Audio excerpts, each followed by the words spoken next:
Welcome to Kutty's kitchens. Ramzan season అంటే మనకి ముందుగా గుర్తొచ్చేది హలీం. అందులో పిస్తా హౌస్ హలీం అంటే బాగా ఫేమస్.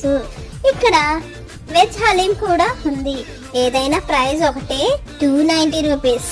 వెజ్ హలీం ఇంగ్రీడియంట్స్ చూస్తే మీట్ తప్ప మిగతా అన్ని ఐటమ్స్ ఉన్నాయి.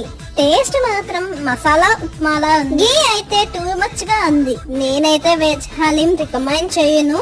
ఒకసారి టేస్ట్ చేయాలి అనిపిస్తే మీ ఇష్టం. మటన్ హలీం అయితే అద్దిరిపోయింది. నేను ఫస్ట్ టైం తింటున్నా, టేస్ట్ కి ఫిదా అయిపోయా. ప్రతి రంజాన్ కి ఖచ్చితంగా తింటా. మీ ఫస్ట్ టైం హలీం ఎక్స్పీరియన్స్ ఏంటో కామెంట్ చేయండి. బాక్స్ ఓపెన్ చేయగానే అరోమాటిక్ స్మెల్ తో, క్రీమీ టెక్స్చర్ తో నోరు ఊరిపోతుంది. తిన్న ప్రతి స్పూను హలీం జీవితాంతం గుర్తుండిపోతుంది. ఈ వీడియో నచ్చినట్లయితే లైక్, షేర్ చేసి ఛానల్ ని సబ్స్క్రైబ్ చేయండి.